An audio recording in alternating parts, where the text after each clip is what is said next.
أعوذ بالله من الشيطان الرجيم. بسم الله الرحمن الرحيم. وكذلك جعلنا لكل نبي عدوا شياطين الإنس والجن يوحي بعضهم إلى بعض زخرف القول غرورا ولو شاء ربك ما فعلوه فذرهم وما يفترون. الحمد لله والصلاة والسلام على رسول الله من والاه اما بعد. پیچھے جو آیت تلاوت کی گئی تھی اس میں بتایا گیا تھا کہ مشرکین جو بہت ساری نشانیوں کا مطالبہ کرتے ہیں کہ فلاں نشانی اللہ کے رسول صلی اللہ علیہ وسلم لے آئے، فلاں نشانی لے آئے، تو ان نشانیوں سے ان کو کوئی فائدہ ہونے والا نہیں ہے، ان کو ماننا ہے ہی نہیں۔ اب جو آیت تلاوت کی گئی ہے اس آیت میں اللہ کے رسول صلی اللہ علیہ وسلم کو اللہ تعالیٰ نے تسلی دی اور بتایا کہ اے اللہ کے رسول، آپ کی اگر لوگ مخالفت کر رہے ہیں یہ کوئی نئی بات نہیں، آپ سے پہلے بھی جتنے انبیاء آئے ان کی بھی مخالفت کی گئی، اور یہ مخالفت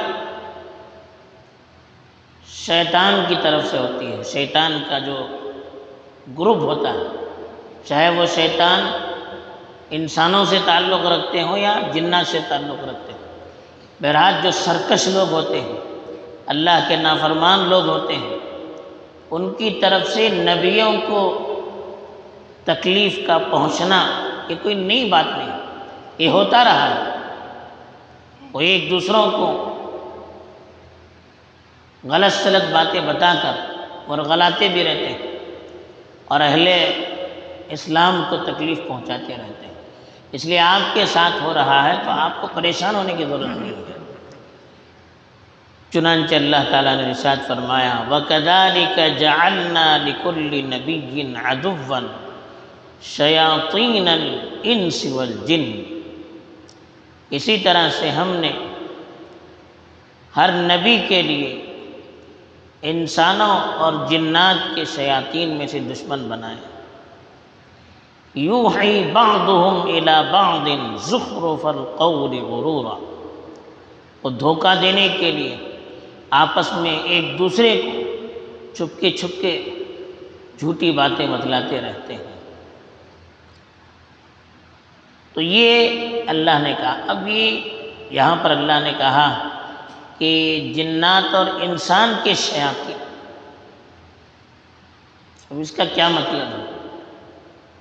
کچھ لوگوں نے کہا کہ انسانوں کے شیاطین انسان میں سے سرکش لوگ، اور جنات کے شیاطین جنات میں سے سرکش لوگ۔ جو بھی اللہ کی نافرمانی اور سرکشی میں حد سے آگے بڑھ جائے وہ شیطان ہے، چاہے وہ انسان ہو چاہے جنات، اور یہ دونوں انسانوں کے دشمن ہیں، اللہ کے نیک بندوں کے دشمن ہیں۔ تو اس لیے جو بھی حد سے آگے بڑھ جاتا ہے، بہت سرکش بن جاتا ہے، اس کو شیطان کہا جاتا ہے، اور یہی زیادہ صحیح ہے۔ بعض لوگوں نے کہا کہ شیاطین کی دو قسمیں ہوتی ہیں، دونوں جنات ہوتے ہیں، لیکن ایک قسم وہ ہوتی ہے جو انسانوں کو گمراہ کرنے پر معمور ہے، اور دوسری قسم وہ ہے جو جنات کو گمراہ کرنے پر معمور ہے۔ تو یہ دونوں گروپ جو ہوتے ہیں وہ آپس میں مل کر تذکرہ بھی کرتے ہوتے ہیں کہ ہم نے فلاں کو ایسا دھوکہ دیا، وہ کہتے ہیں کہ ہم نے فلاں کو ایسا دھوکہ دیا۔ تو جنات کے جو شیاطین ہوتے ہیں وہ انسان کے شیاطین سے کہتے ہیں کہ آپ اس طرح سے تجربہ کر کے دیکھ لیجئے۔ انسان کے شیاطین جو ہوتے ہیں وہ جنات کے شیاطین کو کہتے ہیں کہ آپ اس طرح سے تجربہ کر کے دیکھ لیجئے تاکہ زیادہ سے زیادہ انسانوں کو گمراہ کیا جائے۔ تو کچھ لوگ یہ کہتے ہیں کہ شیطان جنات جو شیطان جو ہوتا ہے وہ جنات ہی کے خاندان سے ہوتے ہیں، لیکن ان میں سے کچھ جنات جو ہوتے ہیں وہ انسان کو گمراہ کرنے کے لیے مقرر ہیں، اور کچھ جنات ہی کو گمراہ کرنے کے لیے مقرر ہیں۔ لیکن اکثر علماء کہتے ہیں کہ شیطان کا مطلب ہوتا ہے سرکش، اللہ کا نافرمان۔ تو جو بھی اللہ کی نافرمانی میں اور سرکشی میں بہت آگے بڑھ جاتا ہے وہ شیطان ہے، چاہے انسان ہو چاہے جنات ہو۔ تو اب یہ جنات اور شیاطین جو ہوتے ہیں یہ انسان کے دلوں میں غلط وسوسے ڈال ڈال کر، جھوٹی باتوں کو سچ بنا کر، غلط چیزوں کو صحیح بنا کر، زخرف کہتے ہیں ملمہ سازی کو، ایک خراب چیز، کھوٹی چیز، اس کو پینٹنگ کرا کر خوبصورت بناتے ہیں، اس کو زخرف کہتے ہیں۔ تو ایک جھوٹی بات، غلط بات، اس کو صحیح بنا کر یہ جنات اور شیاطین لوگوں کے سامنے پیش کرتے ہیں، جو اللہ کے دشمن ہوتے ہیں، رسول اللہ صلی اللہ علیہ وسلم کے دشمن ہوتے ہیں، جو مسلمانوں کے دشمن ہوتے ہیں، دین کے دشمن ہوتے ہیں، ان کے دلوں میں غلط وسوسے ڈالتے ہیں، غلط چیزوں کو صحیح بنا کر یہ لوگ پیش کرتے ہیں، چھپ کے دل میں باتیں ڈالتے ہیں۔ تو اسی کو کہا اوحا یوحی، وحی کے مطلب چھپکے سے کوئی بات کرنا۔ تو ہر نبی کے دشمن ہوتے ہیں شیاطین، چاہے ان کا تعلق انسان سے ہو یا جنات سے ہو۔ جو بھی شیطان ہوگا، سرکش ہوگا، وہ نبیوں کا دشمن ہوگا، اور ہر نبی سے وہ یہی کرتے آتے ہیں، اور یہی ہوتے ہیں کہ آپس میں ایک دوسرے کے بارے میں وحی کرتے رہتے ہیں، یعنی کچھ نہ کچھ ذہن و دماغ میں ڈالتے رہتے ہیں، وسوسے ڈالتے رہتے ہیں، چھپ کے غلط چیزوں کو صحیح کر کے بیان کرتے رہتے ہیں، جس کی وجہ سے اور دشمنی بڑھ جاتی ہے۔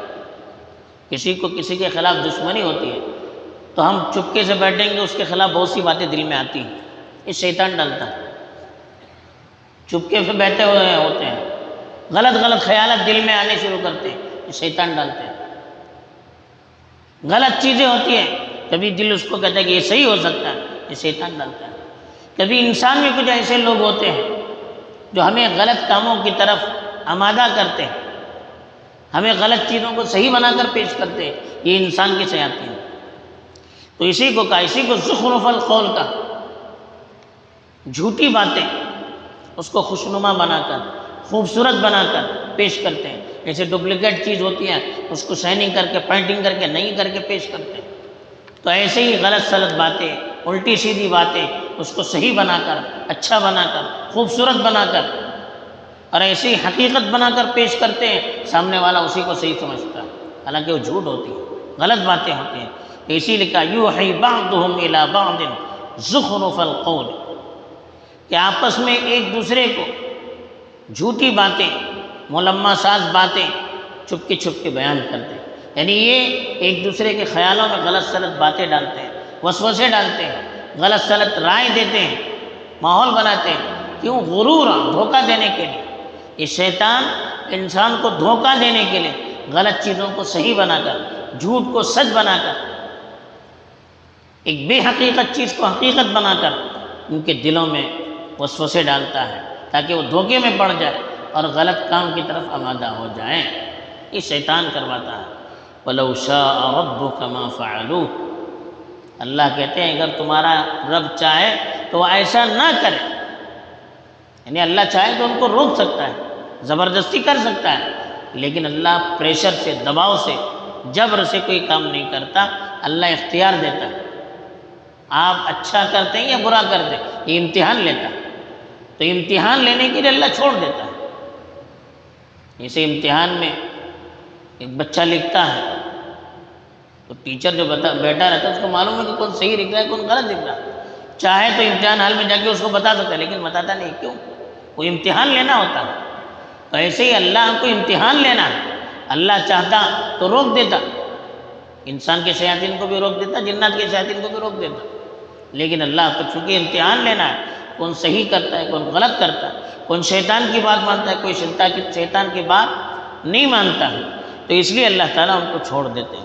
تو اسی لیے کہا وَلَوْ شَاءَ رَبُّكَ مَا فَعَلُوهُ، اگر وہ تمہارا رب چاہے تو اس طرح نہ کریں، فذرہم وما یفترون۔ تو وہ جو کچھ وہ جھوٹ گڑھ رہے ہیں، جھوٹی چیزیں تیار کر کے اس کو سچ بتا رہے ہیں، ان چیزوں میں انہیں پڑے رہنے دو، آپ ان میں مت پڑنا۔ بہرحال اس آیت میں یہی پیغام دیا گیا کہ ایک تو اللہ کے نبیوں کے ساتھ اور اللہ کے نیک بندوں کے ساتھ ہمیشہ دشمنی ہوتی رہی ہے۔ دوسری چیز بتا دی کہ جو بھی سرکش ہوتے ہیں وہ شیطان ہوتے ہیں، چاہے انسان ہو چاہے جنات ہو۔ تیسری چیز یہ بتا دی کہ یہ جنات شیاطین آپس میں ایک دوسرے کو یا اپنے چیلوں کو غلط سلط چیزیں پٹی پڑھاتے رہتے ہیں، غلط چیزوں کو صحیح بنا کر ان کے دلوں میں ڈالتے رہتے ہیں، یا مجلسوں میں جھوٹی چیزوں کو سچ کر کے بیان کرتے رہتے ہیں، مقصد صرف دھوکہ دینا ہوتا ہے۔